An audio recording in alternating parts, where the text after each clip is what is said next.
So, Joey, Tales of the Jedi, little animated series that Lucasfilm and Disney gave us, follows sort of two arcs that were, three episodes each, I believe, following a younger Count Dooku with his young apprentice Qui-Gon Jinn, and Ahsoka Tano from being a very small baby up to post Clone Wars Episode 3 sort of status.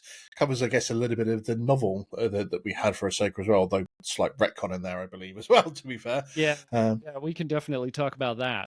but your initial thought when they announced this series, was it something that you were digging? Did you think, what's the point? What were your initial thoughts? Oh, no, interesting. I love that "what's the point" thing that maybe happens sometimes, but listen, whenever like animated Star Wars is announced, I'm already on board. It doesn't really, you don't have to necessarily tell me what it's going to be about. I'm just like, we've had such good luck with animated Star Wars so far that I'm already like I'm Mm. primed. I'm already on board. So I was very excited when they started to announce this. Very excited, Dave Filoni's involvement, and he's like, he's created the characters that I've loved. He's created my favorite Star Wars. So it's really a combination of him and animation that really like set it up for success for me. And then seeing, getting the backstory of Dooku, which I think was great and kind of at least helped me understand. There's a pretty big change from Dooku in Phantom Menace to Mm. uh uh Attack of the Clones and onward, I think. So it really helped me get more of that out of like help me understand that more, which is another thing I think the animated series really does for the live action stuff. So yeah, I was pretty excited when Tales of the Jedi was announced. And then let's talk about Ahsoka's little arc in this. Mm-hmm. So we get the first episode where she's just a baby, to be fair, and it's revealed how strong she is in the Force because she able to tame the beast that was after her and her mum. Sure. And she's pulled into the Jedi Order by Plo Koon. And then we get the second episode, which is essentially a Clone Wars episode where we find obviously Anakin constantly teaching her how to battle multiple opponents at once, and we get that great montage of her just constantly being shot at by the 501st, and she gets Right. constantly knocked out until she learns how to do that. And we learn this is how realistically she's able to survive Order 66 Mm-hmm. in the end. And then we get post Clone Wars episode where she's obviously been out in hiding, that kind of runs a little bit concurrent with the story, with this story of the Ahsoka novel, Mm-hmm. and the Inquisitor that she comes across and how she very, very easily defeats this Inquisitor. Right. Your overall thoughts then on this arc, and we can get into that concurrent story with the novel. Yeah, Ahsoka's my favorite Star Wars character. So it's very easy to reel me in that way. Um I really liked the stuff with the Togruta village and her as a baby. I don't necessarily know, maybe this is another thing. This isn't the right language, but like I don't know if I need to see her being like the strongest in the Force, right? Like Hmm. one thing I love about Kanan Jarrus is that he wasn't the strongest Jedi, but he was still like the focal point of this TV show and still the main character and still like accomplishing stuff. So, other than that, other than being like, very showing how powerful she actually is, I really enjoyed like the baby Ahsoka thing and seeing her get taken into the Jedi Order. And the second one out of three, like the middle one during the Clone Wars with Anakin teaching her, I enjoyed it. That's probably, I guess, the one that like doesn't necessarily live in my head rent free, I guess I would say. Like it's great. I love watching it. I love that. I like that montage. Um it's also cool to see how much the animation has evolved.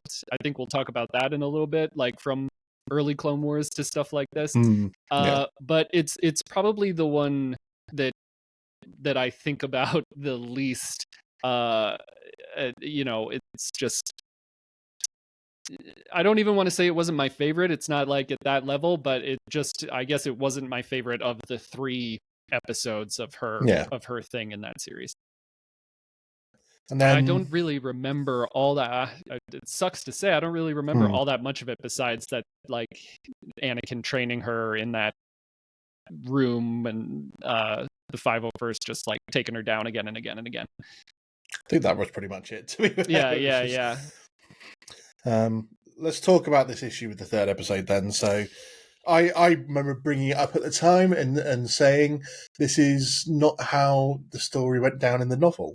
Mm-hmm. This is definitely a bit of a on-screen retcon, which, to be fair, the post-Disney era Lucasfilm has not been afraid to retcon their own stuff that they've done since then as well. Yeah. You know, they've written a few novels that they've already gone and retconned with on-screen stuff. So, were you that bothered about it? Did it bug you? Did you like the change at all? Personally, I wasn't. I don't really like retcons when they're recently done. So the novel wasn't even that long ago in terms Mm-hmm. of when this came out. It was only what 5-6 years ago, maybe. I think it was about Oh, yeah. 2018 or 19. The novel. Maybe it feels like it's older than that, but I couldn't. I'm not. I'm not 100% sure. But yeah, so my main issue with this is I really loved that book when it came out. That was like one. I think that was actually the first Star Wars book I read as an adult, like post that 90s kind of boom of Star Wars novels. And I really loved that book for a lot of reasons.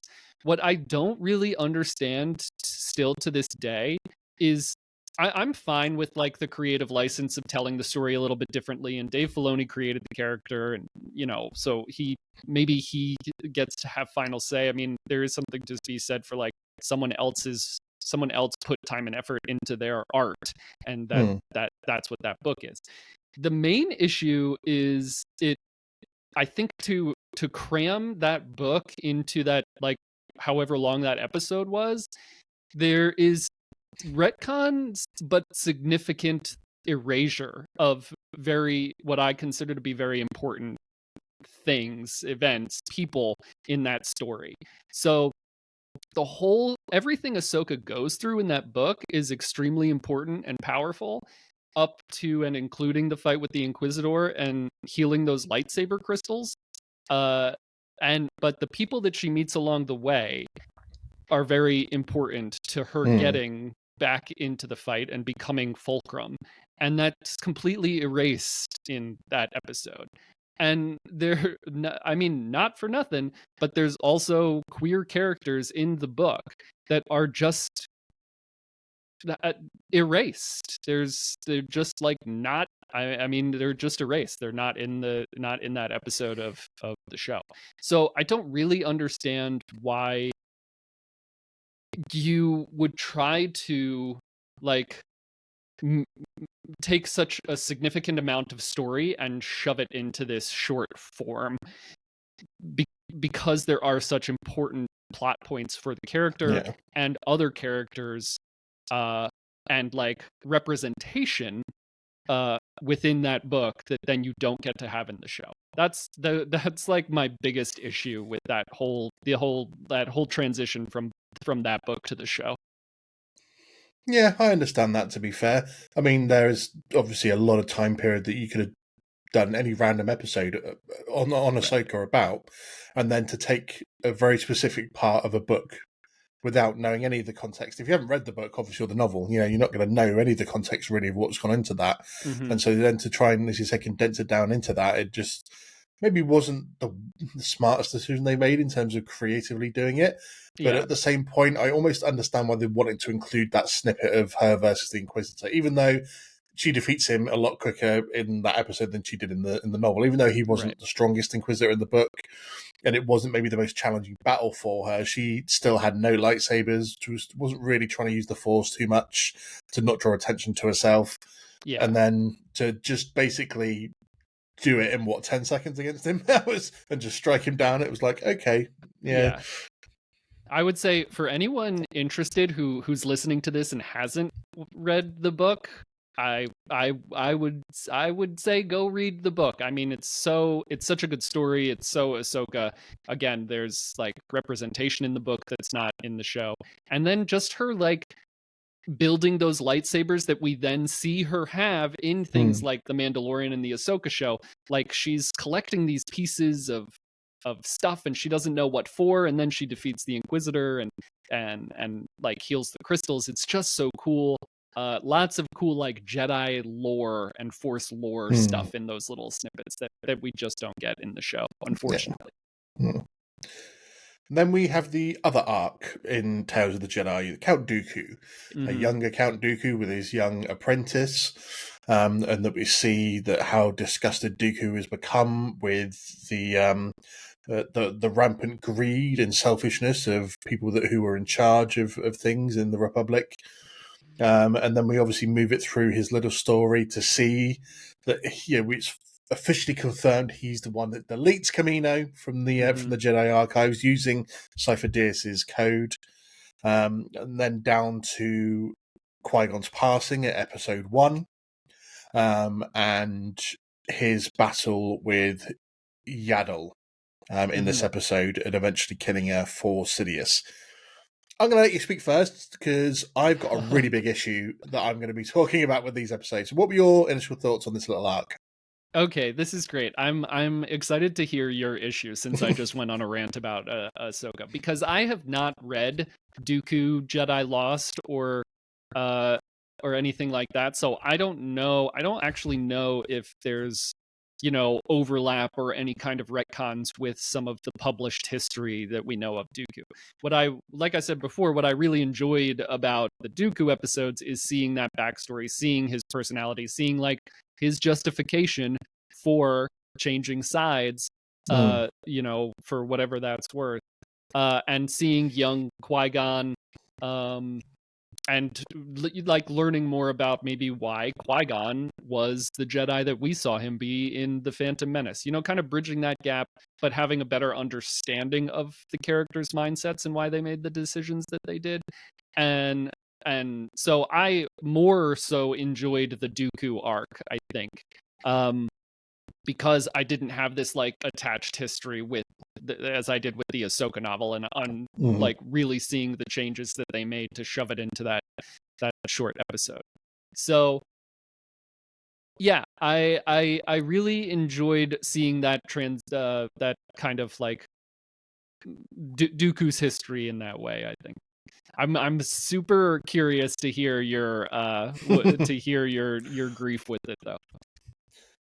My grief is with the issues that happen all around Episode 1 in the timeline with it. So, from my understanding of Dooku's history, is that he left the Jedi Order, round about the same time as Episode 1, because he became, as we know, disillusioned with the Jedi and everything that was going on.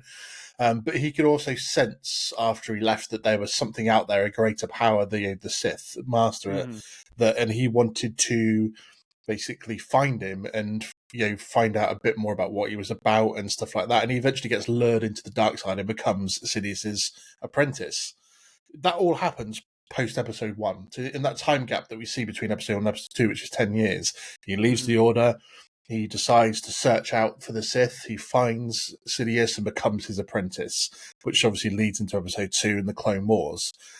In here, it's shown that by the time the events of Episode 1 happen, he's already been in league with Sidious before that, Mm. because he becomes even more disillusioned at the death of Qui-Gon, maybe because we see him go off to Sidious and he's like, why did you let Qui-Gon die? That wasn't part of what we planned. And so we'd already been in league before. And I don't care about him deleting Camino. It always made sense that it was probably Dooku anyway. Yeah.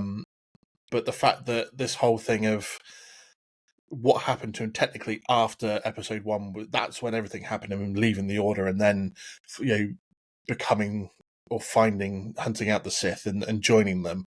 And this shows that he was in league with Sidious before that, and that he meets with Sidious and he discusses it. And then obviously, I mean, it was never confirmed really how Yaddle had died. I think it was legends, really.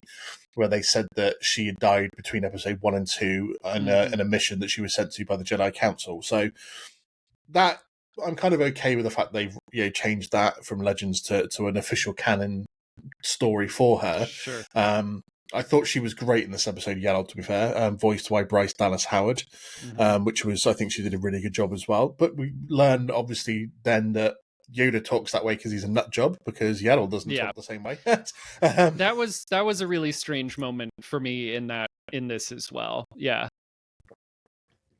But my whole issue was with the fact that they changed kind of Sidious's background in terms of how he became the Sith Lord Darth Tyrannus, and then just showing that before episode 1 he was already, while still part of the Jedi Order, already working with Sidious. Yeah. And a plan to be going against them. So I had a bit of an issue with that, to be fair. Maybe it's just me not accepting it, but to me that was another huge retcon that they used Tales of the Jedi to do, and I don't know why, but it kind of did displease me a little bit. But I do agree with you in the fact that I preferred Dooku's arc to Ahsoka's in this little series. Yeah. I think, like, I think there was more there that we didn't already have a history of. Like with Ahsoka, we had it in the book, and I had read the book, so I knew it, and I knew it a lot more than what we got in the show. With Dooku, I think there was just much more that we didn't know that we got to see kind of behind the scenes stuff. And you're right, about the timeline with Dooku. And I think I misspoke before. I think I said the transition of Dooku between Phantom Menace and Attack of the Clones, and I meant Attack of the Clones and Revenge of the Sith, because in Attack of the Clones, he's very, he's not as, he doesn't seem to have like taken the red pill or whatever as much as he has later at the end of when he's talking with Obi-Wan in Attack of the Clones. So it was just cool, I think, to see that backstory. But so where is the information about where Dooku, like what Dooku's timeline is, what you're referencing about him, that I'm trying the show to remember. retconned? I'm sure it came from one of the novels, because I'm sure that's where I read it before. And then I read a few articles not too long ago just to make sure that what I read had been correct, and I was justified in my anger at that kind of retcon. Because that, to me, was a serious retcon in changing the fact that he wasn't with Sidious until post episode 1, and then changing it to the fact that he was already with Sidious when he was still in the Jedi. And that makes it an even more bigger betrayal to me. Such weird choices to make those decisions for those specific changes. I don't, it like borders the line of like creative freedom, and what George Lucas has always done is kind of cross this line of like what the content creator is allowed to change because they are the creator, right? With the special editions and stuff like that. So, but for the fans, I don't know, there's always this there could be this disconnect of like, well, but I liked it this way, and this was the way you said before, why are you changing it now, kind of thing, that we're still not used to, even with like George Lucas kind of always having done things this way. It's very interesting to think about. I do have Dooku Jedi Lost around here somewhere, and I've just had it and never read it. I just have to sit down and read it. Although I don't want to get more upset at the potential retcons in the shows and stuff. But just to wrap up then our little chat about Tales of the Jedi before we move on. So, season 2 already been announced that we're going to be getting it. Anyone in particular you would like to see? Because I have one favourite I think a lot of people have said would love to see, and that's Balin's Skull. Oh, interesting. Yeah. I mean, that would definitely be one I would love to see. It would be interesting how to see if it's super different or if it's kind of a parallel to Dooku's story, like just a very jaded character by the end, and the stuff we hear him say to Shin, it's all very just very jaded and like faithless. It'll be interesting to see him get to that point. I think Ventress is at the top of mind with the Bad Batch season 3 coming out, and I really like something like a Dark Disciple story don't retcon any of that book, but like tell a bit of that story, like those lost Clone Wars episodes we got to see. I think that's my real answer, like incorporating some of those like never completed or lost Clone Wars episodes into Tales of the Jedi. I would love to see that. I would also just love to see them continue down this road, like Tales of the Jedi, a Tales of the Sith type stuff. Yeah. Especially with like what we so far have the future planned for Star Wars. So yeah, I would just really any character I would love to see more of, but Ventress right now is at the top of mind for me. Welcome to the Galactic Core Podcast. Here to review the latest films and TV shows from all your favorite intergalactic universes. Now, it's time to get your geek on. Please welcome your host, the prophesized chosen one. It's Andy. Welcome back to the Galactic Core Podcast. I am Andy, your host, as I am always, to chat to you about Star Wars, Marvel, DC, everything nerdy and geeky in between. This week's episode, I'm continuing my journey reviewing all of Star Wars, every film, every TV show, every episode. Maybe not every episode individually, but you know what I mean. Every episode of every single show. Doing it pretty much in timeline order. So by now, you've already seen episode 1 and episode 2 come out, which means that we have arrived at the Clone Wars. I have a very special guest to chat to me about this. We have been chatting for months about getting this episode done, because when I mentioned to him that I wanted to do a review of all Star Wars, and he mentioned that he loved Clone Wars, I was like, perfect. Don't even need to talk about it. You can come back on and do this. Been on the show before, and so I'm more than happy, I should say. So welcome back to the show from the Krypton to Alderaan podcast. It's Joey. Hello, everyone.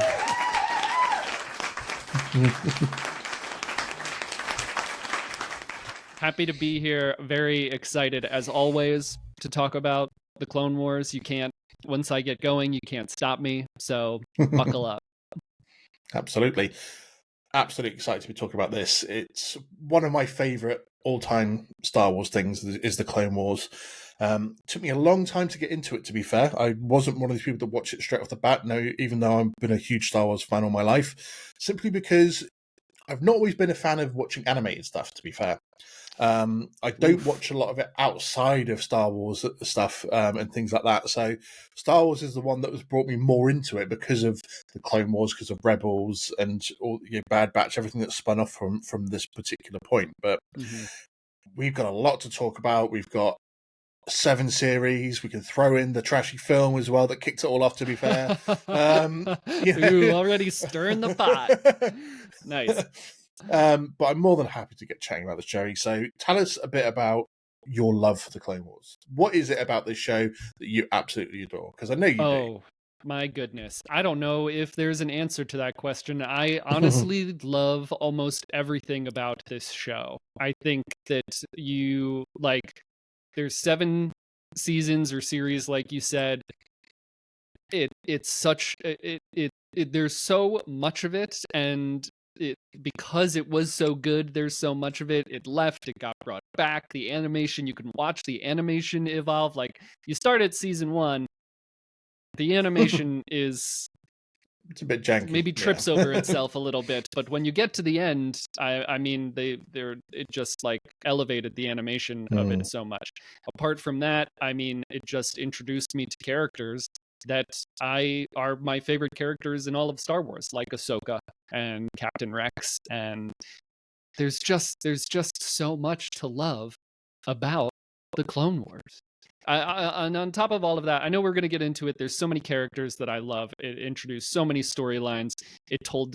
I'm a very like lore heavy person. I love lore. So we're going to get into some of like conversations about the more like lore heavy episodes and stuff, but it also really focused on the clones a lot. And I think early on introduced the idea of like, what happens to the clones when there's no war to fight? And it very quickly got very politically deep, which I think Phantom Menace tried, in my opinion, tried to do and didn't, and kind of missed the mark. I think the Clone Wars animated series hits those political topics much better than the live action prequel stuff. And then it really makes me appreciate the prequels much more than I did before I watched the Clone Wars. Filling in that time gap, giving the characters time to grow and to become who they are by the time we get to Revenge of the Sith, that means so much to me and makes Revenge of the Sith make so much more sense.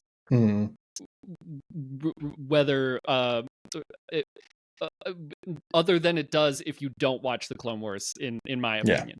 So there's so much to love, and it really elevates Star Wars in general for me. It makes Order 66 so much worse. I'm a Sith through and through. I've already said this. If the choices were put before me, you take the red pill or the blue pill, I would pick that red pill every single day of the week. I've got 2 Sith tattoos. So I would be completely lost in it. But having said that, so you'd think as a Sith I would celebrate Order 66. Woohoo, Red of the Jedi.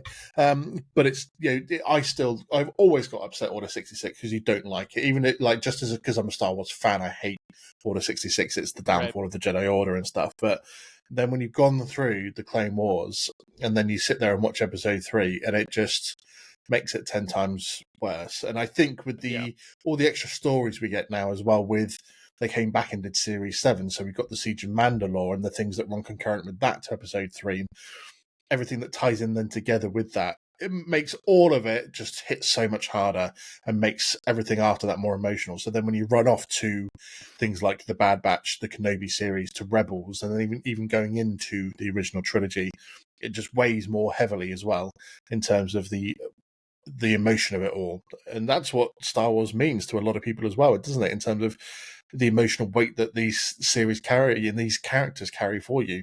And the fact that we then, post prequels in terms of real life timing, they went back and filled us in with 3 years of what happened in these 3 years, with 6 and then 7 beautiful series and a weird film as well to boot. So I keep dishing on the film. So let's just jump into that very quickly, because I don't want to spend too much time talking about this film. But this is technically what kicked it all off, this animated film that got released.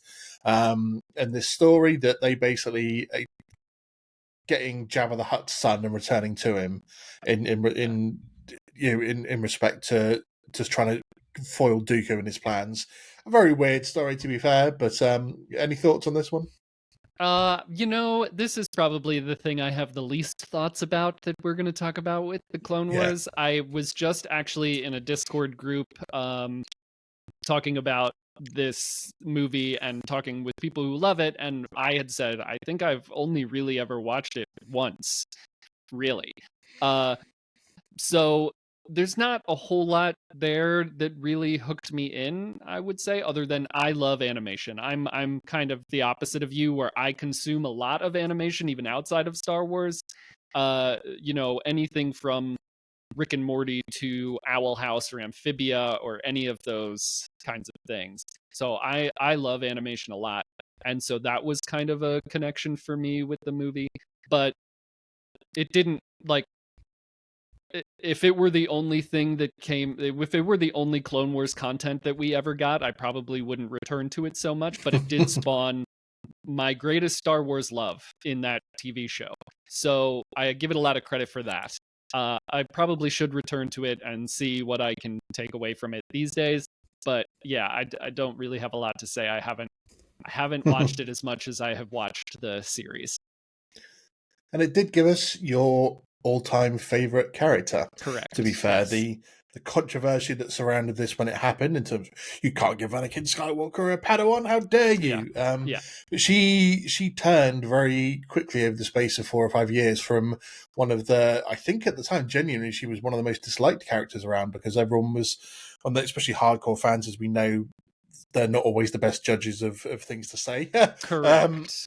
but the hate that this character got, because everyone's like, how dare you, Anakin didn't have an apprentice, he was always Kenobi's apprentice, blah blah blah. But she becomes one of the most beloved characters in all of Star Wars, and one of the most important focal points for the entire saga of Star Wars as it is. Tell us, well, we went to some favorite characters after this, but give us your thoughts on Ahsoka overall. Yeah, I think this. So the Clone Wars movie, was that 2008? About that, yeah. Yeah, I shouldn't throw out dates that I don't know for sure. But anyway, it was very much a time when people were still high on their horse of hating the prequels and just like, you can't do this, you can't do that, like all that kind of stuff, which still happens today. But I don't see it as much because I painted myself into this little corner of the fandom where everyone's kind of accepting and happy and stuff, which is great most of the time. But yeah, I really, like I said, there was nothing in the movie that really connected me to the character. I liked the idea of the Jedi Council giving Anakin a Padawan, because again, it like elevates some of, like, I don't think the Jedi were in the right a lot in that prequel era, especially Mace Windu. But it does give a little bit of like, well, why doesn't the council trust him as much as I feel they should in Revenge of the Sith? Well, they gave him this Padawan to test him, and he, and it comes up in the actual live action Ahsoka show where like his mindset was that they were warriors, right? He was training her to be a warrior. And the Jedi, not always happy or willing to grasp that title. So he was just very different. So I like that idea of them testing him that way. And then as the show, when the show came out, as the show continued to grow and Ahsoka became, one of the main focal points of the show and such an important character that she's like now gone into other shows and now has her own live action TV show. I grew as that character grew, as the other characters grew, and like Dave Filoni made it very clear that he was focusing on her a lot. And so, yeah, I just fell in love with the character, and she, she's the focal point a lot of like learning about the different systems that are in place, which we all were at that point, I think, as Star Wars fans. So why is the Clone Wars going on? The politics of it, the episode where she goes off with Padme and like she like hates separatists, but then like Padme's friends with the separatist politician, and they're people, right? They're not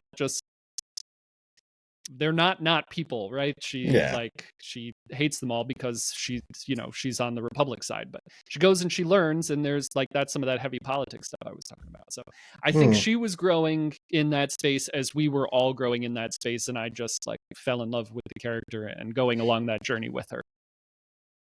Yeah, I have to admit I wasn't overly keen on her at the start, simply because I think you forget a lot of the time that at the start of the Clone Wars, she's like 13 years old. Yeah. She 100%. Is a kid, and she's paired with Anakin, who is also a whiny little bitch at times. Yeah. And she was very whiny and herself for a couple of seasons. For sure. Until she does start to mature, and you see the toll that the war even takes on her, and the fact that she's like, I knew this bit, but as a teenager, this is all I've known. And I warmed up to her through time, to be fair, and I think she is a great representation of what modern Star Wars is, in terms of the type of character she is, what she gives to the audience in terms of her morality and the way that she goes about things. And you even see that she's willing and capable of change more often than not, and she still embodies, even if she maybe isn't fully classed as a Jedi anymore, she still embodies everything that is virtuous and true to the Jedi. We see in the Ahsoka series that she's under this burden of expectation of having to do whatever's right no matter the cost, which was, I guess, a very Clone Wars attitude in a way. She's trying to stop Sabine from doing certain things, or tells her that she has to, at all costs stop their plan rather than trying to get Ezra back and all that sort of stuff. And after her baptism of fire with Anakin, which I believe is the episode that we covered together as well, the World Between Worlds Anakin episode, she comes out as Ahsoka the White, and she's back to this virtuous force for good Mhm. that does things for the right reason rather than because she's scared. Which is just a natural, obviously, emotion for anyone to have. But the fact that she places her trust in the Force and goes forward from there, and she embodies everything that's good with the good side of Star Wars and the Force and the Jedi, doesn't she? So Yeah. definitely Yeah, someone I've 100%. warmed up to as Yeah. time has gone on.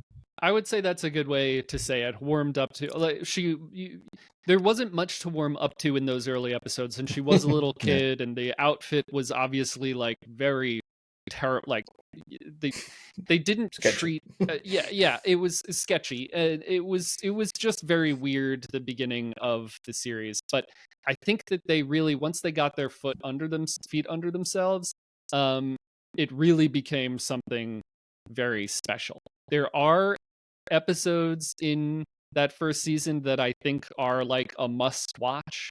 Um but and there are some that I would maybe say that's not the case. But I think it wasn't until maybe a little bit later that it really got its feet under it and they hit their stride, and then these characters started meaning more and growing more and being more approachable as like viewers. Yeah, absolutely. So I'm going to just give a quick thing about some of my favourite characters from Clone Wars. So I've got two big ones that are at the top of my list above all else. One good guy, one bad guy, because I like to have a bit of balance in my life. Yeah.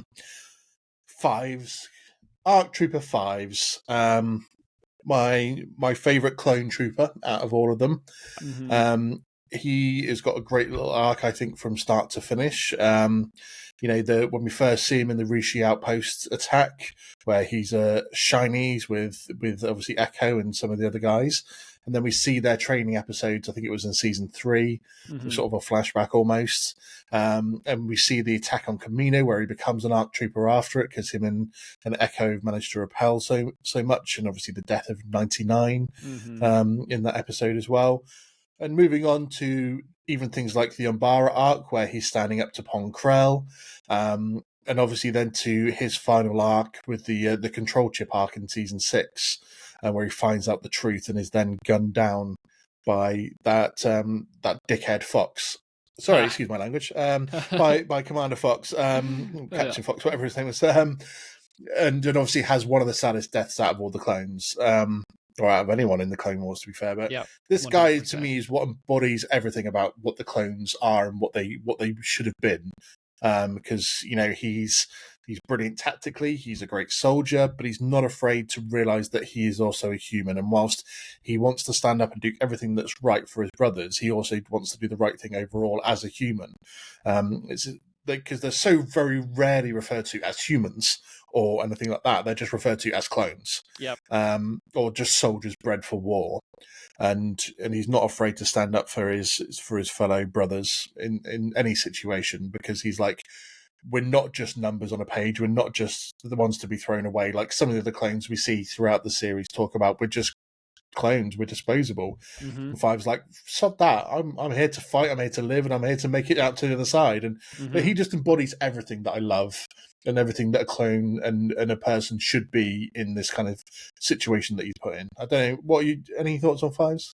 Oh, so many. I don't know if this is if that control chip arc is something that we're going to talk about in a little bit more depth a little later, but I have quite a bit to say about that. But yeah, Five's one of the most important characters in the entire 7 seasons of this show, I think.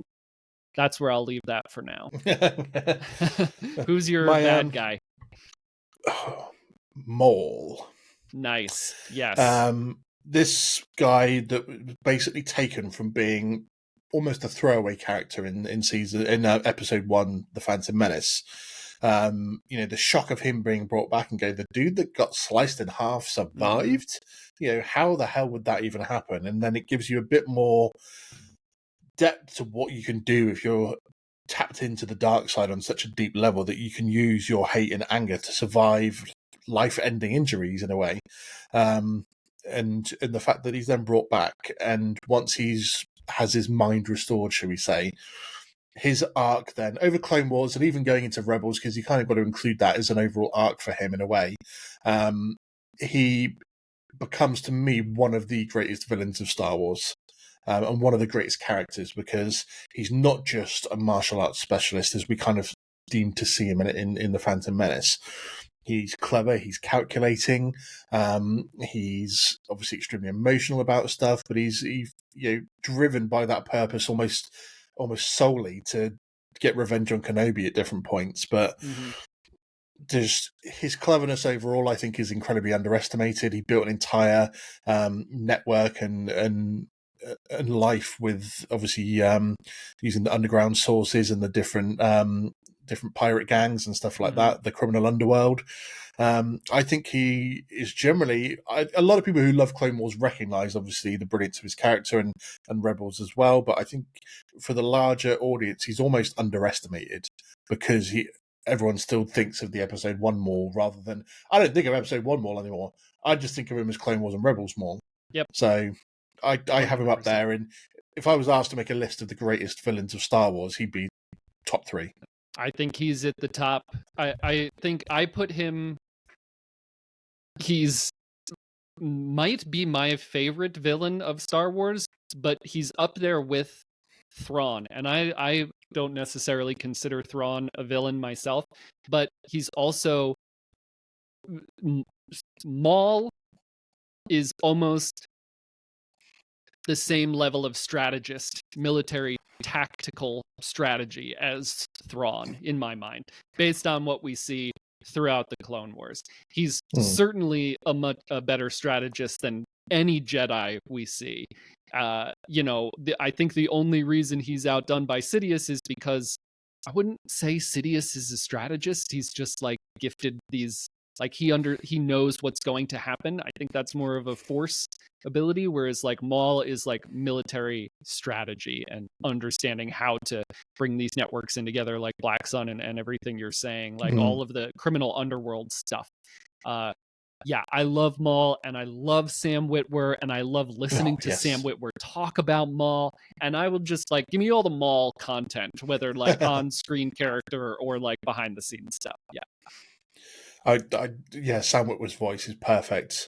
Obviously, we all know him from The Force Unleashed, and then before he even came back to do Maul, he voiced the son from the Mortis arc in Clone Wars, didn't he? So, and then we get him as Maul, and then you can't picture him as anyone else. And I know he appears in almost every single Star Wars project now in some form or another, whether he's doing a voice or he's under a helmet somewhere, and that just speaks to the volumes of impact that this guy has had. Yeah. And forever will be in our hearts, I think, due to the Kenobi in Rebels. So gotta love Sam Witwer for that. But anyone else you have on your list that you want to mention in terms of favourites?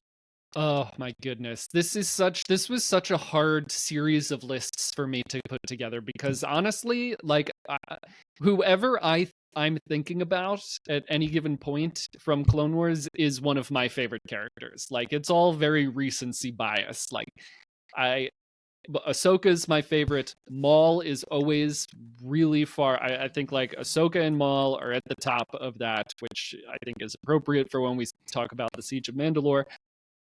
But we wouldn't have Ventress without the Clone Wars, which we don't get a lot of Clone Wars episodes about her, but we get some, and her redemption, and then the Dark Disciple book. I really love that character. The clones were always a big one for me. Like, each and every time we focus on the clones and there's like a clone specific arc, not just Rex, like you're saying, Fives, Echo, Jesse, any clone, what's the deserter's name? He's really when things change around. Oh man, that's a bummer. Why has his name escaped out of my head? Yeah, it's bugging me now. Can't remember. Is it? Yeah,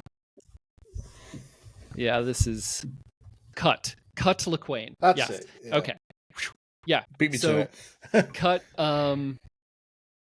Like when we get introduced to Cut and Rex meets Cut, that's I think when like the theme of the Clone Wars finally like starts. Like, the thesis of the show changes when Cut enters the scene.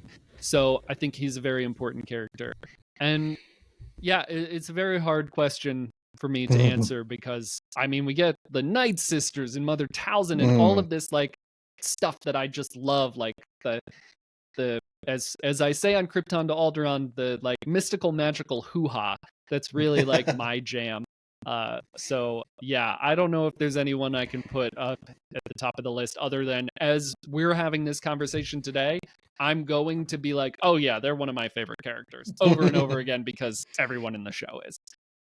So that's a cop-out answer, but here we are. Well, you know no, what? it's all good. I understand what you mean, though. There's so many to love, to Yeah. be fair. So let's throw it on its head then. Give me Mhm. the name of one character that you hate in the Clone Wars. One guy that when he pops on screen, whether it's for one episode or an arc or every now and again he pops up, that you just look at him and go, if you were in front of me, I'd want to punch you in the face. Mm. Can you give me the name of one person that you would do that with? If you want to think about it for a minute, I'll give you a name that I would do this to.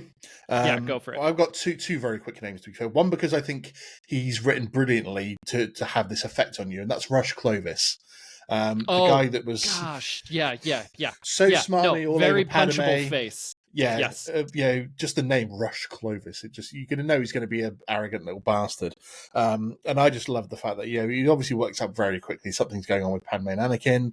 And he's like, "Well, why did you fight me then?" Anakin's like, "I don't need my powers to fight you." He's like, "I do have a metal hand that's going to kick the crap out of you." But and then he obviously just beats the crap out of him. But he has a very obviously punchable face. I think that's tenement to how good how he was written to be like that. But yeah, I think for me personally, my overall arcing person that I absolutely hate, and I think I've had a lot of people agree with me on this, so we'll see how you feel, but Pong Krell. Oof. Boy, the way that guy treated the clones, and especially the 501st, which are my boys. I mean, you can see it over my shoulder here. I've got a bunch of the 501st sitting over here. I've got all of them. I've got Apo, I've got Fives, Jesse, Echo. They're all stood over there. And the way Pong Krell treated these boys, it's criminal. I'm glad he got killed at the end of it. Yeah. I think I would love to talk about the Umbara arc and Krell and stuff. I think I'd be too afraid. So I got very itchy eyes all of a sudden. I think I'd be afraid to punch Krell. That's the main thing that would hold me back. Clovis, I would feel no hesitation. I think, I don't know why I wouldn't be afraid to punch Pre Vizsla, but man, he's up there for him and Garth. Maybe I'm just like anti-Mandalorian or something, but both him and Gar Saxon just kind of, man, they're just responsible for some really bad things happening in the show. So those two are at the top of my list as well. I never would have picked Clovis because honestly, I think I just write him out of my memory of this show. But yeah, he is definitely up there. So let's talk arcs then. Some of the best arcs that this show has to offer. I've got a few in mind. We've already sort of touched on them and said that we would come back to them, but you kick us off. Many. Yeah, I know there is. I mean, I when I was on someone else's show recently discussing the Clone Wars, and they said, what are your favorite arcs? And I'm like, I've got a top 5 of what my favorite top 5 arcs are, but I can't put them in any specific order. Yeah. Because I love each of them for very different reasons, and their stories are obviously different, and so therefore I don't think I can put them in an exacting order of 1 to 5. They just are my favourites. I can name my favourites, but not in any order. But kick us off, man. You pick whatever one you want to talk about, and let's get into it. Okay. I think maybe I'll start off slow here. And I also can't put them in any specific order, and I'm probably not going to mention them in actual like chronological order, but I'm going to count this. I'm going to count the Deserter. It's a 2-episode story. So it starts with an episode called Grievous Intrigue. The only reason this is on this list for me is because we meet Cut Lawquane. Rex meets Cut and Cut's a deserter, and Rex is very much like, I'm gonna turn you in, and you're gonna face, treason. And then Cut is like, why aren't we allowed to like have lives and have families? And I don't want to fight in a war. What happens when the war, like, do we want the war to end? We're made for war, so we're fighting to win, but then what happens to the clones when we win, right? He starts asking those questions, and that's the moment that Rex, we see kind of Rex change a bit after that. And then we hear Rex say a lot of that same stuff at the end of the series. So this is on my list because it really, to me, solidifies the thesis of the show going forward. What happens to the clones after the war is over?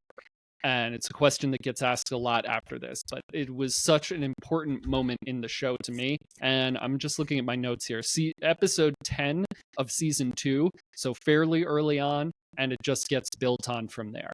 So that's why it's on my list. Do you have a good recollection of this episode? Yeah, decent recollection, because obviously Rex gets shot at by a sniper, injured, and they find the farm, don't they? And they sort of he's recuperating there, and then we find Cut with his Twi'lek wife and kids. Although I swear that those kids are maybe too old to be his, because if he's only been there, it's still early on in the Clone Wars, and if obviously Cut says he was at the Battle of Geonosis. And he was there just after, wasn't it, or something like that? And he deserted. And those kids look as if they're in the 3 or 4 years old, maybe. Sure. I'm like, age is always weird in Star Wars. This is true. This is absolutely true. But I remember just watching that and going, are they his kids? Yeah. They don't look as maybe half human, half Twi'lek as they could be. But at the same point, I'm like, they look a bit too old to have been his in the last year or two. He would have had to have met his wife pretty quick, and she would have to have conceived and given birth pretty quick, and they grown up pretty quick. So who knows? As you say, time with Star Wars is a bit weird. But yeah, I like your call back to saying, Rex repeats a lot of the same lessons that he learned from Cut in the finale of obviously everything. And it's good that Rex took those lessons on board, because like you said, he's very, very much a soldier, and a soldier first and foremost before that. And then after that, he's more about his brothers, those people that he fights alongside. So yeah, I dig those episodes. I think that's an interesting choice, to be fair. It's not something I maybe would have expected, but I think it's a worthy inclusion, to be fair. Yeah. I'm going to throw... Oh, sorry, go for it. No, go for it. I was going to ask you what would be first on your list. Like I said, it's not necessarily first, but I'm just going because it's first on my actual notes list. Is the Mortis arc, the Mortis gods. So we're talking sort of second, third of season 3. I think it's about episodes 14, 15, 16, somewhere around there. For me, this is a big arc, because we get to dive a bit more into the lore of the Force itself, which I always love. A bit more lore stuff, a bit more learning about this stuff. The fact that there are beings above maybe the Jedi and the Sith in terms of what the hierarchy of beings in the Star Wars universe sort of is in official canon anyway. But the fact that this is the true and utter confirmation from George Lucas that Anakin Skywalker is the chosen one. Yeah. That's obviously something that when people go, isn't Luke really the chosen one? Or in the sequels, isn't it now Rey? And it's just like, watch this arc. This proves without a shadow of a doubt that George Lucas always intended for Anakin Skywalker to be the chosen one. Love the inclusion, like I said, overall of the son and the daughter and the father, and getting to learn a bit more. The first time that the father grabs Anakin's lightsaber with his hand and just pushes it back in, to deactivate it, I was like, God damn, man's got some magic going on there. But it's also an incredibly relevant arc, for the reason that when the son almost tricks Anakin into joining him and obviously infects him with the dark side a bit, and he gives him a vision of the future. You can't see it, to be fair, it's in that corner over there, but I've got an artist's rendition of almost that moment where Anakin sees his future, and you get that sort of vision of Vader's helmet in the background. Him. Yep. In fact, give me a sec, I'm just going to grab it because I think it's worth looking at. I would love to see that. That is one of my favorite moments in all of Star Wars, just that moment with the helmet in the background. Yeah, amazing. the chosen one. Yeah. Yeah, I love that. Yeah, this is definitely on my list as well. I sorry, I don't mean to cut you off, No, but go for it. this is my kind of Star Wars. Like, I'm talking about The Deserter. I think I said season 2. I'm looking at my Mortis notes here now, but this is when it really got to me. This is when the Clone Wars started hitting on what makes Star Wars special to me in terms of how we usually talk about it on Krypton to Alderaan. This like very heavy lore, extra hoo-ha stuff, and learning more about the Force and learning more about like who's in control of the Force and the Chosen One stuff, and yeah, this and the son and the daughter and their histories, and yeah, so much of that lore gets poured into this 3 episodes. Yeah.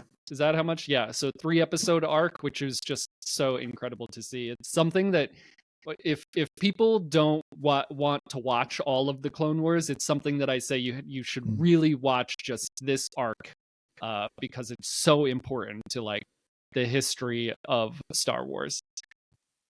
And it's a big arc for Ahsoka in a way as well. Yeah.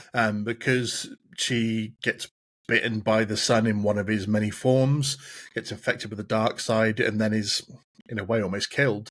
Yeah. And the daughter uses her dying breath to use her life force to bring her back to life. And this is where this whole embodiment comes from, that she is the sort of newer embodiment of the daughter through the Force. And then obviously we get the sort of the Morai connection, the sort of owl that you always see following Ahsoka around after this, that we've There seen she is right back there. in every project that Ahsoka's been in ever since Clone Wars. You know, Morai is always around with her as well. So, and whether that's the embodiment of the daughter looking over her or anything like that, you know, it's never really been 100% confirmed, but that's what we have to take from it. And so it's important for Ahsoka, this little arc as well. It's not just about the lore and Anakin's prophecy, so to speak. It's one of these ones I would love to see a what if episode, you know, like Marvel's What If, in terms of, obviously they've rumored that they're going to be doing a Star Wars type version of What If.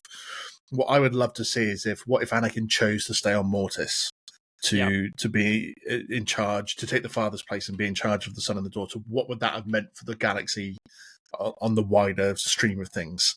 Yeah. That would be an episode I think that would be killing it if they did that. But yeah, overall this has to be one of the most important arcs in all of Clone Wars. Certainly one of the most important. The only weak link in this is Obi-Wan Kenobi, unfortunately, I have to say. But I think also this also speaks to the arrogance of these, like, the human characters in this show. So we have the Mortis gods, the father, the son and the daughter, and the father wants Anakin to stay there to take his place as the person who keeps balance in the Force. That's a big, important job. But Anakin and Obi-Wan are like, we have to go fight this war. And it's so much of Star Wars is like the arrogance of people during war times and making decisions that they think are the ultimate most important decision because it's a decision for their side of the fight, and they need to get, and it's like the entire cosmos is kept in balance by this individual, and he's asking you to take over, but you think it's more important to get back and fight in this war. You know, it's very much like Rey going to get Luke to bring him into the fight in The Last Jedi. Like, just the arrogance of someone who thinks that they have to like take over this fight, which is also, I think, a very important plot point throughout this series. It's very, very relevant in that arc. Absolutely. So let's move on to a different arc then, one that I suspect may be on both of our lists, because I sort of partly mentioned it and you said you wanted to chat about it as well. The Umbara / Ponkrell arc. This was a 4-episode strong arc of where Ponkrell gets asked to take over from Anakin, because Anakin's called back to Coruscant. There's always the background thought of, like, did Sidious want Ponkrell to be doing this? So did he call Anakin back for something and then left Ponkrell in charge? And Ponkrell is, you know, pretty much already turned to the dark side of the stage, and he's basically just wasting clone lives as much as he can, full frontal assaults on things that made no tactical sense. And then even being devious enough to get two different clone factions, Kenobi's, was it 332nd, and the 501st, to fight against each other and start killing each other. Before the big reveal of, I love that bit in this arc where, they all decide they're going to go and confront Krell, and they have that shot where they're all walking sort of like a diamond formation and going through, and Rex puts his helmet on and they go surround him. And then Pong Krell, and we see for the first time someone using two double-bladed lightsabers, which was pretty epic in itself. But overall, this was a very emotional but dark arc. Tell us your thoughts. So dark. Yeah, this is my most infuriating arc of the Clone Wars by far. And again, it's like the growth of Captain Rex we get to see, because he is on Krell's side for a lot of this episode. Like, Krell is the general in charge of this mission. We're soldiers. Good soldiers follow orders, right? Yeah. And it is very that, up until almost the end of the arc, where Rex finally gets on board with the other soldiers, because Krell had set them up to kill each other at that point. It's so dark. Umbara is just a really dark place in general from what we see. And then just Krell evil, right? And not just not brought in, like Dooku brought in by Sidious, Maul, I guess, brought in by Sidious, right? Vader created by Krell, just saw what was coming and made the choice to be on the bad side because he knew the bad guys were going to win, right? He decided to do that. And then it was always who he was, because he was really good at it, and it didn't take much for him to change his mind. And it's not like he went to the Jedi Council and kept trying to tell them that he's been seeing this thing coming. So just really, really dark and just infuriating, because we've seen in one of the very first episodes of the series, we see Yoda around a campfire with a set of clones, telling them that they are individuals, they are people to him. And then we see a lot of the clones treated as fodder throughout the entire series. Jedi don't appreciate them, Jedi don't have respect for them. They're literally created in a lab for war. We see Yoda tell them that they're individuals to him, and we see Plo Koon tell them that they're not just clones to him, they are people to him in very special moments throughout the series. And then we have this incredible juxtaposition of Krell saying, "You are nothing, and you're not part of this future. So I'm here, I'm in charge, and I hate you," and sets them up to kill you. It is so dark and so maddening, but such a, I don't know, there's obviously a stigma against animation, and people don't want to watch it because it's for kids or whatever. This is when the Clone Wars was more adult content than not, which to be fair, it got to very early. But this is I think if your argument was I don't want to watch it because it's a kids show, and you watched this arc, you would be like, oh damn, I was wrong, right? I would like to so if we do, so that would also be a cool one to maybe get some more backstory of, if it would just Krell. Give me some more. Let me know where was he? Where has he been up until that point? How, was he always a shithead kind of thing? Tell me more about Krell. But yeah, terrible, infuriating. Yeah, definitely would be interesting to see a bit more about his background. But anyone who says, I mean, because I'm just picking up on your point about is the Clone Wars for kids or not, because everyone says Star Wars is generally for kids or big kids or whatever you want to call it. To me, it's one of those things that transcends the ages in terms of, it doesn't matter if you're an adult or a kid, it works either way. But the Clone Wars is not for kids. I don't care what anyone says. This was not made to be exclusively a kids show. There is too much death, there is too much destruction, there is too much backstabbing and heartache for this to primarily be a kids animated show. This was made for the adults. This was made for the adults to watch, really, and go, okay, it's an animated show, so kids can watch it, and we're not going to show anything absolutely brutal in terms of like dismemberment. And there's obviously the episode at the start of the control chip arc where one of the Jedi gets shot in the head, but they both times when they show it, they don't show the angle of the head being shot, so to speak. So they do dumb it down for the kids in a way, but this is not a kids show. And this arc is the embodiment of that. But who does shoot that Jedi in the head? It was Tup, wasn't it? Yeah.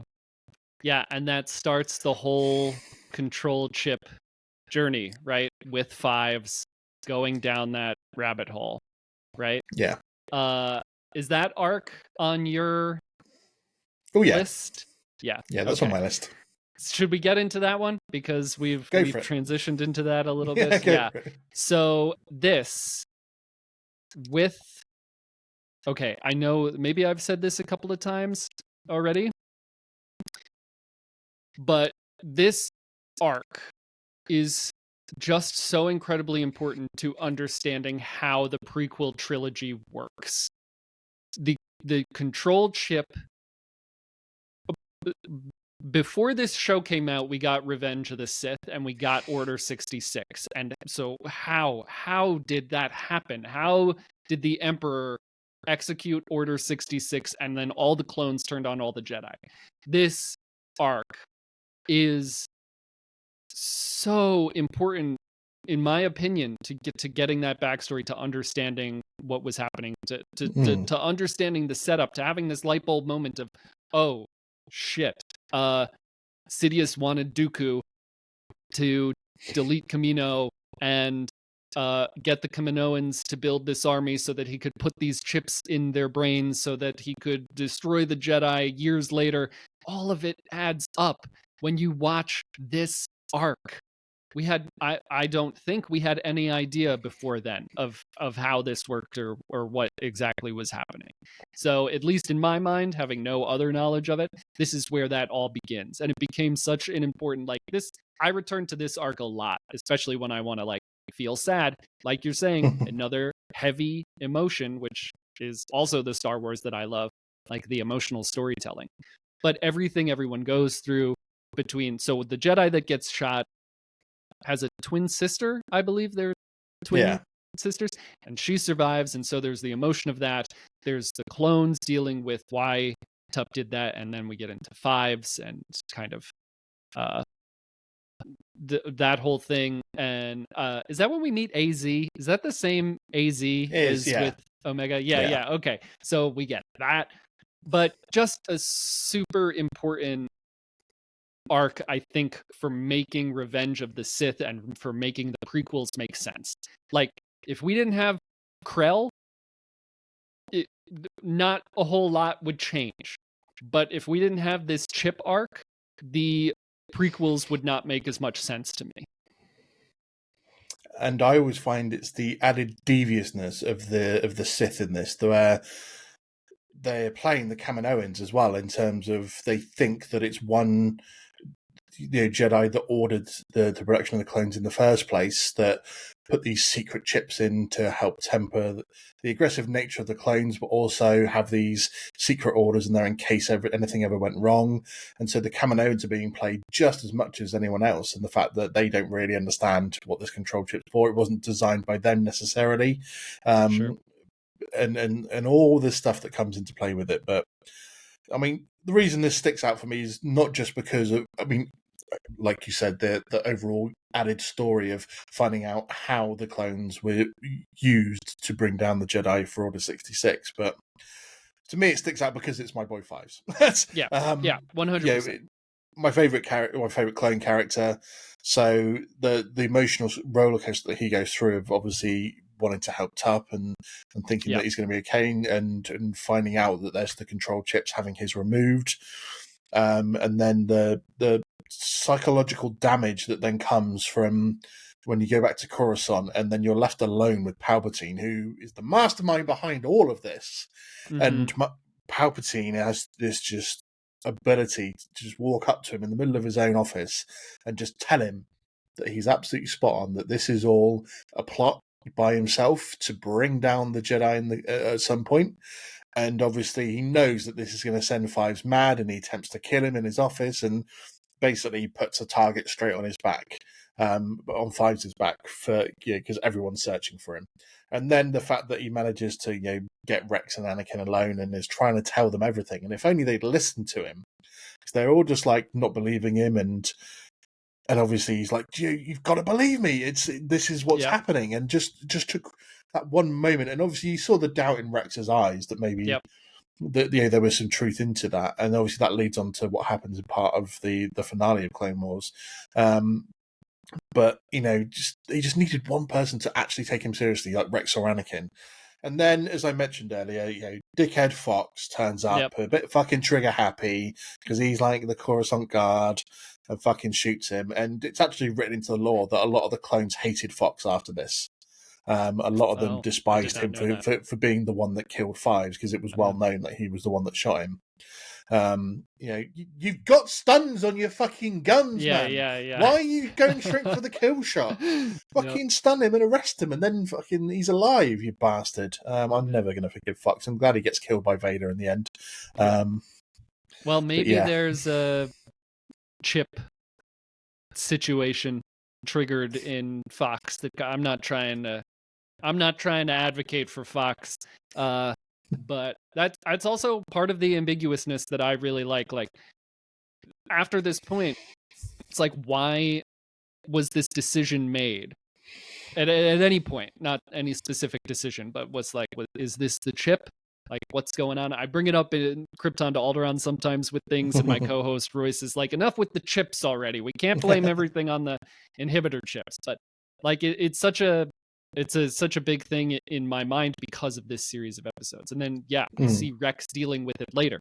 We see Rex not dealing with not having believed in Fives in the finale of the Clone Wars and in the Bad Batch. So just another super, super important arc for the entire prequel era. So we're going to leave the Siege of Mandalore to be the last arc that we talk about. I think, we'll leave that to the end because it is the end of the Clone Wars. So I think it's appropriate. But any other arcs that you have got that you would like to discuss? Yeah. I think one of my favorites, it's up there with Mortis. Mortis is probably my favorite because it appeals to what I love about Star Wars the most. A close second, or tied for first, is The Gathering. Oh, really? Which is when, I'm not even sure, I think it's 2 episodes. I should have taken better notes here, but anyway, the idea that Ahsoka and Yoda are taking the younglings to Ilum to find their kyber crystals. That in and of itself is just kind of like, it's a little side questy, but like it's just story, it's lore that I love. Like, we get to see Ilum, we get to see like what the trials are like to find the crystals. We get to see the younglings adjusting to that and figuring stuff out and get tested, and we get Gunji, which like we need, we need him. He's great. And I just love those episodes. They're another one that I return to a lot. I just love that lore. I love Ilum. I love lightsabers. I love kyber crystals. So that's one I return to a lot. And to your point about not being for kids and there being a lot of death and destruction in this arc, listen, we all love Hondo Onaka, right?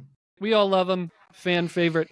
In this arc, he is very ready to kill children to get kyber crystals. Like, there is very little room left for Hondo redemption based on this. I mean, I love the guy. I hope we see him in future content and stuff. But in this arc, he like is very ready to kill those children to get those kyber crystals, and that's a bit. that's very dark, in and of itself for this character. I think a lot of people forget about that when they're talking about how Yeah. much they love Hondo Onaka. Yeah, I'm not going to lie. I kind of brushed past that, to be fair, a little bit. In Yeah, terms yeah. of, I don't think how bad that is that, yeah, they were willing to do that. I think he To get actually the characters. says it. I think like one of his men questions him about it, and he's just like, "We're gonna get the crystals and blow up the ship," or something. I think he literally says like what he's willing to do to get the crystals. So there's not really any room for like, well, maybe he wasn't, maybe he was gonna leave them, to whatever. I think it's pretty clear what his intentions are. Mm. So, but what do you think about that arc? Is that one you would consider to be one of the greats? Because I think it's actually minimum 3 episodes, that wasn't it? Because you got the first one that's Ilum, and then the taking of them at the ship, or of Ahsoka, losing Ahsoka on the ship, and then going to Florum, or wherever it is, with things spreads over a few episodes. I love the Ilum episode. I'm with you on that one. I think it was a fantastic episode. Love to see again more of that lore, about how the Jedi's get the kyber crystals, and the way that specific ones have to call out to you, and you have to overcome certain fears to be able to then claim it. So we see like Gunji is impatient, and he has to sit and meditate to do it. One of them's have to overcome her fear. One of them has to climb up to get over her fear of heights, and one of them has to stop using tech and whatever to do it. So it's all great that that everyone's own weakness is what they have to overcome to be able to then get their own crystal that speaks to them, even though the law is written that you can use any crystal, but the one that calls out to you and you connect with is one that is much easier for you to use. It is Right. in your lightsaber. After that, I wasn't so keen on the next one in that arc where they are on the ship. And maybe the bit where they have to be the dancers to try and rescue the circus dancers to try and rescue Ahsoka. I felt that bit was a little bit tedious, but the escape itself and the fact that Ahsoka was kept as a prisoner and tortured a little bit by the look of it, and then she still has to muster the strength to keep the kids alive to fight off Grievous as well. And we get to see Slave One. Yes.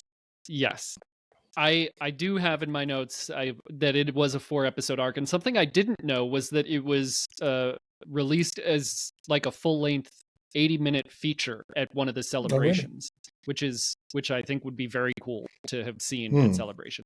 Another thing we get in this, I can't believe I didn't say this when I first brought it up, is we get Hugh Yang, which is one of the greatest moments in Star Wars for me. And then like, such a cool character. Again, so much lore there where he's like trained Jedi, thousands of generations of Jedi, or at least hundreds, on how to build their lightsabers, and like, Wookiee Jedi, rare to the Jedi you are, whatever he says to Gunji, but then has the hilt from the trees on Kashyyyk to get. It's just so lore rich in that sense. And then we get him being a complete badass when the pirates take the ship, right? He fights without a head. He has a line that's something like, I've been on this ship for like 500 years, and I'm not letting pirates take it now. Something like that. He's a very badass character. It's just, voiced by David Tennant, which is just so perfect. Now in the Ahsoka show, which is also great. But I really love that. I really love that character and that lore. I do really love the inclusion of him amongst all that other lore was going on. There was something else I was going to say about the second episode with when they're on the ship with the pirates, but I cannot remember what I was going to say, and I did not write it down. But yeah, Hugh Yang, Yoda. I don't really remember Yoda doing much throughout this, but also Yoda just willing to send kids into the cave on Ilum, knowing that it might freeze over, at nightfall, and then if I'm remembering correctly, the arrogant one has to rush out by the end, or maybe it's Gunji. Anyway, Yeah, I really, really enjoyed those episodes. I honestly forgot about the bit where they like join the circus. But now that I'm remembering it and watching it again in my head, it is very enjoyable to watch. Amongst like again the juxtaposition of Hondo Onaka being like, let's just kill these kids to get these crystals, kind of thing. So before we move on to discuss the finale, the Siege of Mandalore, I'm going to give an honourable mention to one. It's not necessarily an arc, although obviously part of it is. It's more of like bits strung together that make the whole story, so to speak. So the end of season 4, when we find Maul for the first time, and then the start of season 5, where he gets his robotic legs, he's returned to his sane mind. Obviously, beats they defeat Kenobi, and we get Ventress that helps him escape. And then rolling on to sort of the episode where he tries to then take over Hondo's crew. And him and Savage are sort of beaten and chased out, and we get that Jedi whose name escapes me, but she gets killed by Savage Opress. And obviously then Savage loses his arm and Maul gets shot at. And then rolling into what I don't know the official name for it, but I call it the Mandalore arc. So the mid sort of season 5 arc of Satine on Mandalore with Pre Vizsla, the Darksabers, Maul taking over, and Satine being killed. And then at the end of the arc, Sidious. I'm going to touch on Sidious in a moment, but the overall sort of Kenobi Maul arc through end of season 4, beginning of season 5 to the Mandalore arc is fantastic, and it just shows a Jedi like Kenobi how different he is to Anakin, because you've got two people that go through in a way similar things but deal with them in polar opposites. Everything that when you look at, if you put a list out of the two things these two characters in terms of Anakin and Kenobi have gone through, and then see, I think a lot of people forget all the shit that Kenobi's been through, and he still comes out of that as a Jedi that is doing things for the good of the Jedi and the good of everyone around him. And Anakin caves very quickly and does things for selfish reasons and turns for not so good reasons. And it just shows to me the strength of the character of a Jedi like Kenobi, that he can go through so much stuff, and it, even if he's tempted by the dark side for a fleeting moment when Maul kills Satine, it just shows that he still does the right thing and lives by the sword, so to speak, of the Jedi. But then Sidious flowing in at the end of this arc. This is one of my, if someone asked me for the greatest moments of Clone Wars, this is in there for me. Sidious in his office in Coruscant, and we're not talking Palpatine, we're talking Sidious.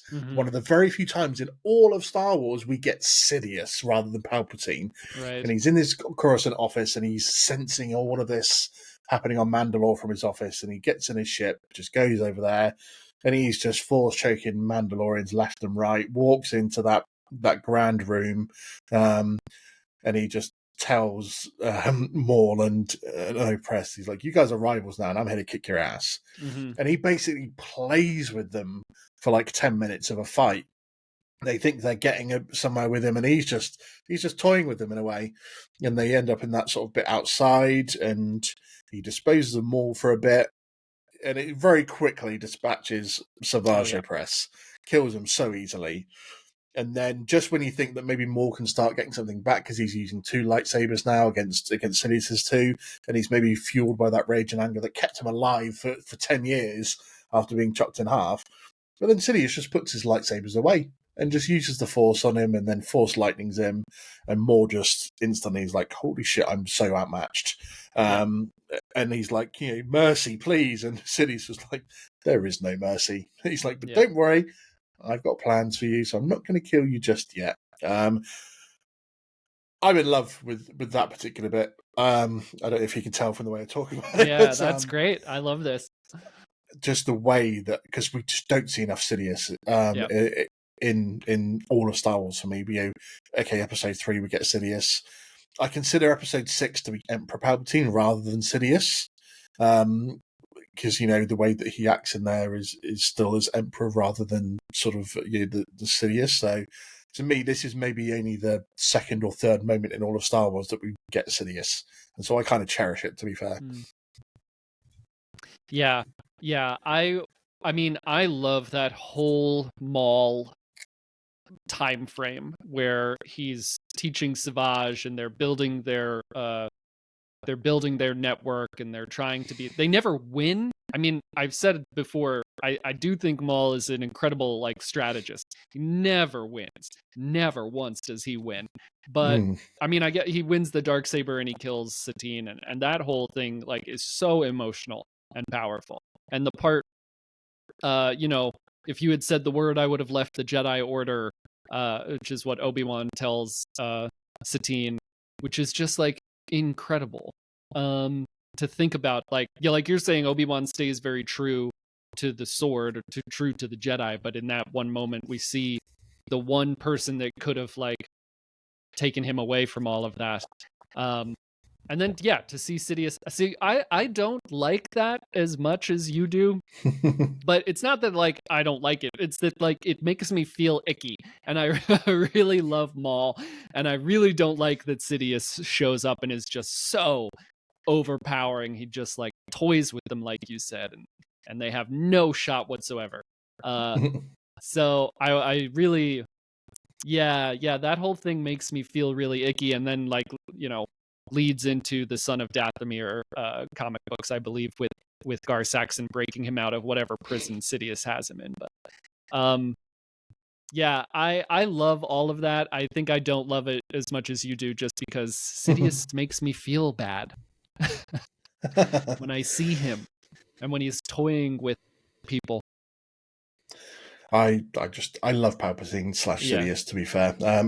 I put out a recent episode where I did the greatest on-screen villains of all time.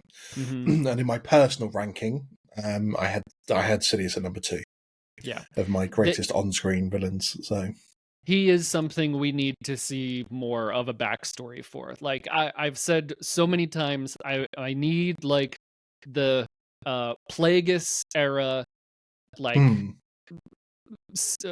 Palpatine beginning to understand his place in all of this, and like affecting the politics on Naboo, and like climbing the ladder there, but because he's affecting that whole time frame of like the development of that character is something that I need to see, whether it's like a Tales of the Jedi, Tales of the Sith thing, or something else, because the Plagueis novel I think has been decanonized. So it's no longer canon, but it's a fantastic novel. But I've always said a Disney Plus series with Tom Hiddleston playing a young Palpatine. I think that would be a good casting for me. I would be more than happy with that. Disney, if you're listening, get on it, please. Let's get on it. Inciting the Civil War. I'm not sure of the timeline of like the Civil War on Naboo between the humans and the Gungans, but if like Sidious is inciting, I mean, he's kind of racist and xenophobic, so just like creating that civil war that then like forces the Gungans underground, and then that would make Phantom Menace, again, some of the stuff in Phantom Menace means so much more to me because we got to see that backstory. We need more Palpatine / Sidious canon backstory. Absolutely. Let's move on. The finale of the Clone Wars. Here we go. Siege of Mandalore. I hate the Siege it when of Mandalore. Things end. That's my review. Yeah. I don't like endings. I want things to go on forever. Yeah, well, I know what you mean. It's never nice to see a show that we love end, but the fact that this show had technically already ended for us, and then we got season 7 back. This announcement they were coming to finish it, to end it in what they felt was the right way. The first 4 episodes of season 7 being Clone Force 99, the introduction of the Bad Batch and the return of Echo. The second 4 episodes I describe as a necessary evil to get us to where we needed to be for the Siege of Mandalore, because these weren't great episodes. The Martez sisters were not great additions to the Clone Wars series, and to me it felt like a waste of 4 episodes, because you've come back for a limited final series. Why waste 4 episodes on this just to get Ahsoka where she needed to be? You could have done that in an episode or 2. Why waste some episodes on these sisters that weren't... Okay, we got them as a cameo in the Bad Batch, and it was a funny enough cameo because we got the whole sort of like, is there an Echo in here? Yes, I'm Echo. What? Oh, yeah, I do love that. That was good, but but just the fact that we wasted a limited arc on those 4 episodes really kind of makes me a little bit upset. But I don't think there's any doubt these last 4 episodes were nothing short of tremendously amazing. The whole involvement of Maul going to Mandalore, and then capturing him, the pure horror of Order 66 happening in concurrently, obviously, with what would have been it. And just what I love is the dipping in and out of events from episode 3 at the same time. So the fact that we then got to see a couple of bits where that stuff was in episode 3, so then we get to see what happened straight after those moments. So, like, when you've got Mace Windu and Yoda and whatever talk, they're all like talking as around the table in the holograms, and then when that sort of scene finishes, and then they have the chat with Ahsoka, and all that sorts of pieces. But running up to then that tremendously emotional finale episode, where Order 66 has been enacted, and Rex gets his chip removed by Ahsoka and her helper droids, and then they basically are trying to escape that Venator as it goes to crash on that moon, and just the pure emotionalness of what those two characters go through at that, and then what we have to see, obviously, the fact that the clones themselves perishing at the end. So, hit me, man. Hit me with your thoughts on this. I have so many thoughts and feelings. First is how much I disagree with you about I love the Bad Batch series. I love it to death. We have a Krypton to Alderaan episode coming out where we're doing like a recap of 2023 Star Wars, and Bad Batch season 2 is at the top of my list for favorite thing from last year. But I did not enjoy the arc of their introduction in the Clone Wars as much. To be clear, I love every single minute of the final season of the Clone Wars. If we're ranking the like three different arcs that happens within that, I might put the Martez sisters stuff above the Bad Batch stuff, just because we got Ahsoka back, and we got to see I think what the Martez sisters brought to me was Ahsoka finally like seeing real people. I've talked before about her like going with Padme to learn about like separatists and stuff and opening her mind a little bit there, but now she's like in with real people in the real world on the ground, and these people, their parents were killed in an attack, and the Jedi did not care about them at all. The Jedi's take on it was like, well, you're kind of like your parents had to die to prevent like more people from dying, right? They don't think it's like what the surface level of Coruscant versus the lower levels of Coruscant, where like the war and the Jedi don't care about the people down lower, and that's what the Martez sisters brought to like teach Ahsoka about like what's really going on in the rest of the world. And like I think they taught her a lot, like they humanized her a lot. I think that's what they brought in there for me. But obviously the final bit with Maul and Ahsoka on Mandalore is like creme de la creme, chef's kiss. Oh yeah, some of the best storytelling throughout the entire series. And on top of that, getting back into like the quality of the animation, where they actually like brought in motion capture for the fight between Ahsoka and Maul. And Ray it looks Park. right, who played Maul in The Phantom Menace, for anyone who doesn't know that. It looked incredible. Kevin Kiner, I can't believe we haven't talked about Kevin Kiner throughout this episode. Kevin Kiner's music is amazing. The soundtrack to the final season of The Clone Wars is a masterpiece, a complete masterpiece. And the whole thing with Ahsoka and Maul, and Ahsoka almost like agreeing to help Maul. He's got his hand out. He's saying, we could take down Sidious. Like, what if, talk about a what if series. What if she had just taken his hand? Like they could, like the idea that they could have done that together is just so that's just such good Star Wars right there. And then yeah, on the ship when they capture Maul, which what like credit again to Sam Witwer when they actually capture Maul and he's going absolutely like ravenous, screaming about the mistake that they have made by doing this is also incredible.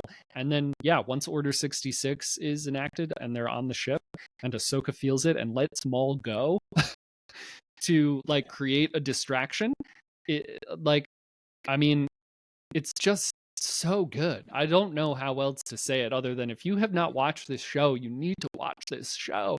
It's so good. And we see the events play out. Ahsoka removes Rex's inhibitor chip. And we see Ahsoka and Rex like take on the rest of the clone army. Oh, by the way, we also get the 332nd clone trooper helmet, which is one of my favorite designs of clone designs.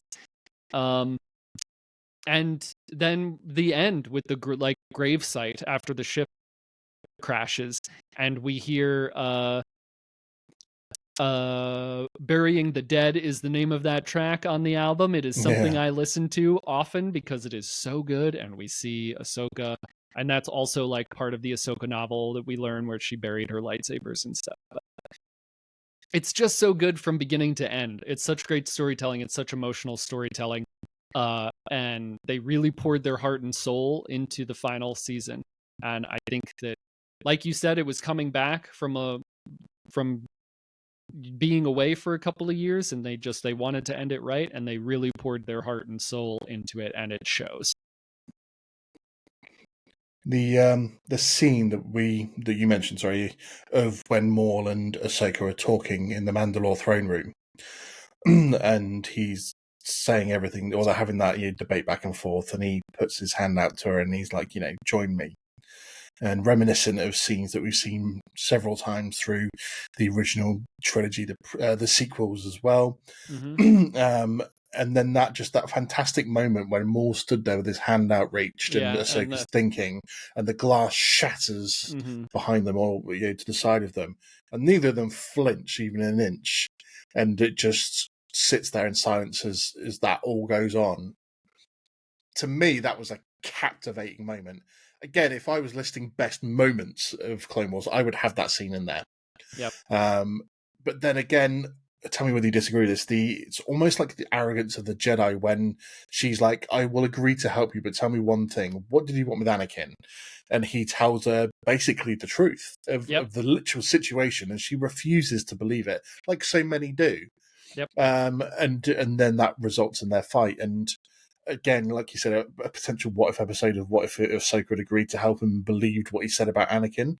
And I think somewhere in her heart, she kind of knew that there was trouble with Anakin in the dark side, but just didn't want to accept it, and so therefore refuses to believe, and that leads to their battle and everything that did happen. But I sometimes want to scream at the Jedi. Like throughout my recordings of the prequels, I've talked a lot about my hatred for the Council and how arrogant they've been.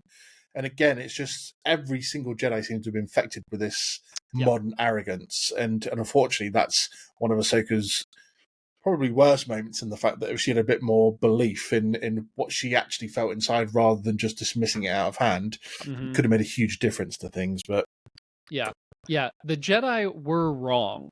The Jedi were the Jedi of the prequel era are not good. I mean, there's a lot wrong. They've been like, whether it's because of Sidious, whether it's because of like Sith relics that Jedi temple is literally built on, they are not right, and they enter this war and they become very arrogant, and it's very anti what they believe they are supposed to be.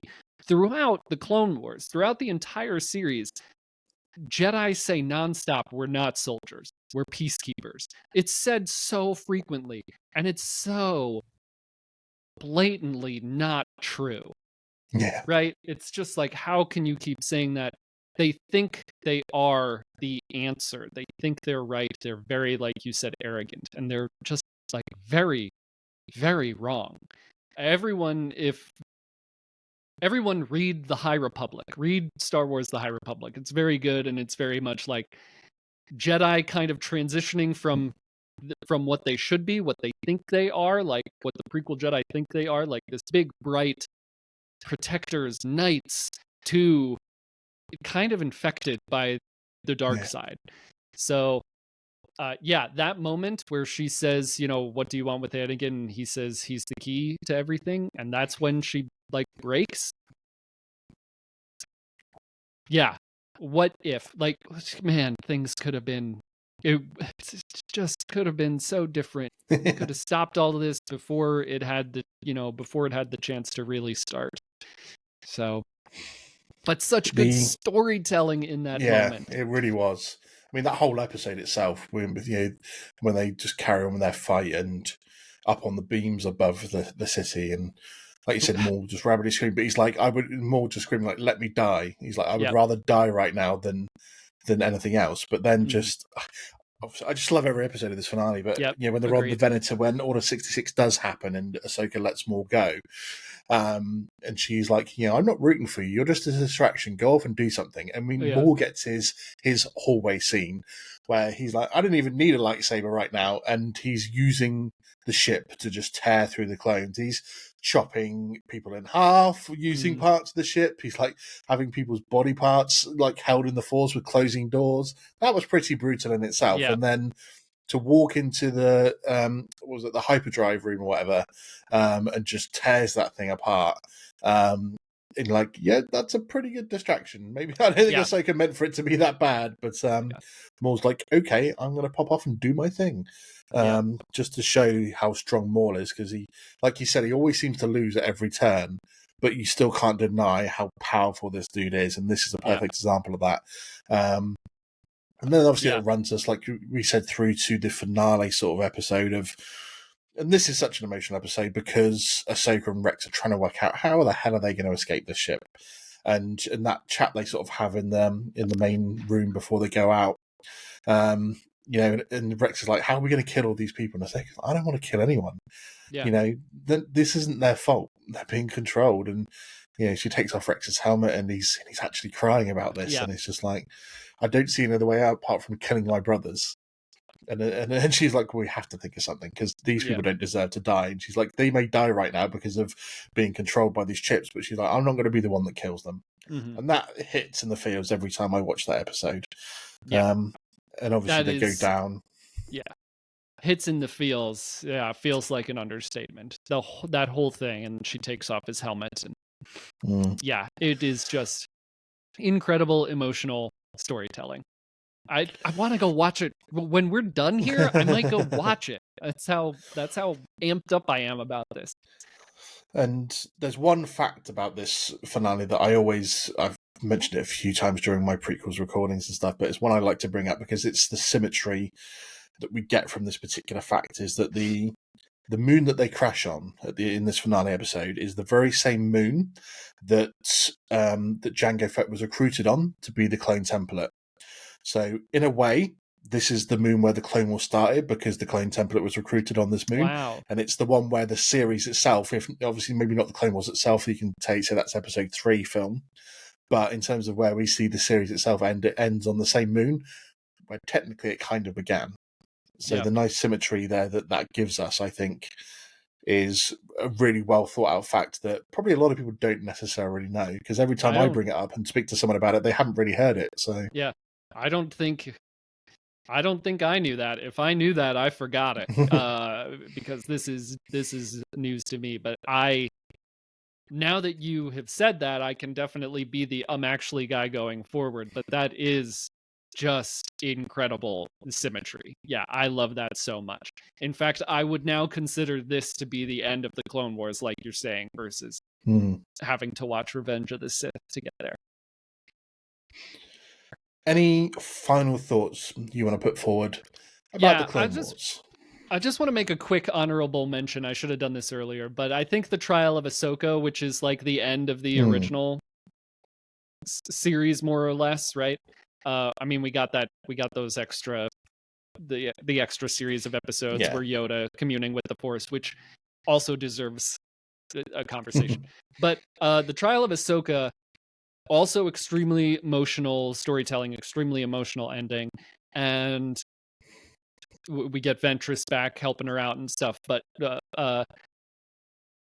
Barriss, like the turn of a Jedi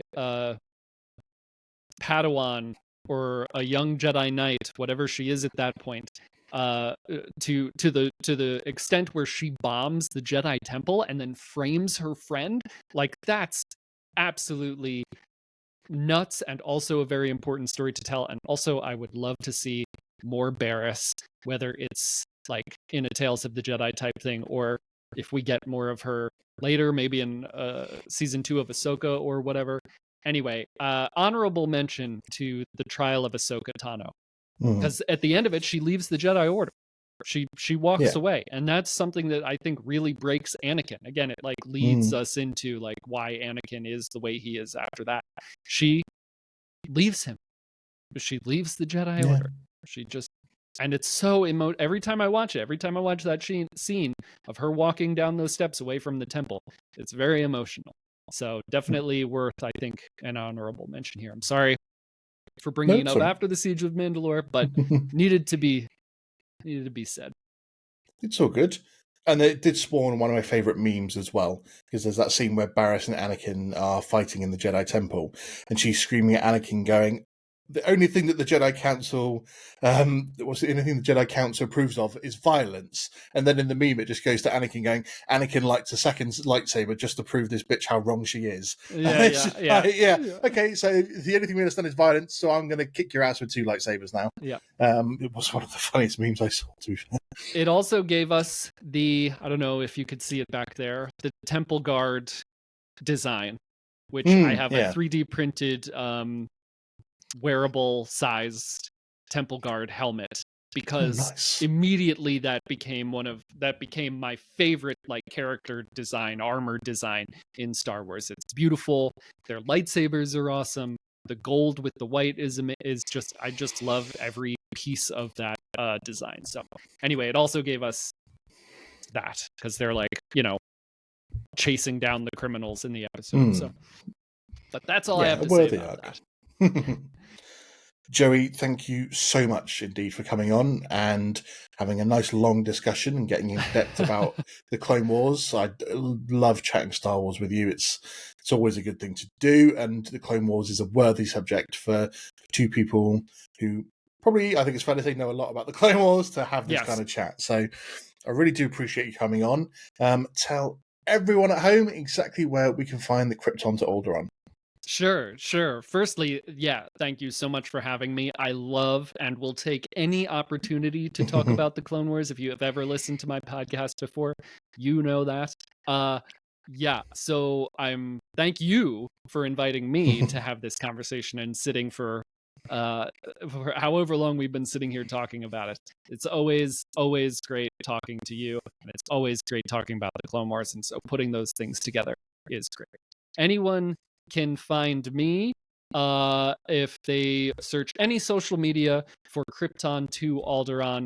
We're on any social media platform, anywhere you listen to podcasts. And also, we're on YouTube. I've been doing more stuff on YouTube. So just search Krypton to Alderaan, and you will find us there. And tune in soon for our Best of 2023 episode. I think it's a really fun one. So check that out. Absolutely. Make sure you're out there. Make sure you're giving Krypton to Alderaan a follow. They're definitely worth it. No, you are, mate. Don't doubt yourselves. You do a really good job over there. So definitely worth going and giving them a follow. You can find Galactic Paw podcast. What it is, I don't know what show that is, but this is the Galactic Paw podcast. You can find my show on Instagram. My show, I don't know what's wrong with me now. It's all gone to pot at the end. You can find my social media on Instagram, Facebook, TikTok, Twitch, and YouTube. In any of my show descriptions for this particular episode, you will find the links for Krypton to Alderaan in there. So give them a like, give them a follow. If you're not already following myself and my show, what the hell are you doing? Press that like button, press that subscribe button. I'm also on YouTube. I've got all my episodes on there. You can find me on Spotify, Apple Music, the same places that you can find Joey's podcast as well. But thank you very much, Joey. It's been an absolute pleasure. I'll be back next week with a brand new episode. But until then, everyone, as always, the Force will be with you, always. Nice. Come on, I've pressed the stop button. Won't. Thanks for tuning in to the Galactic Core Podcast. Don't forget to subscribe so you never miss an episode. But until next time, go get your geek on.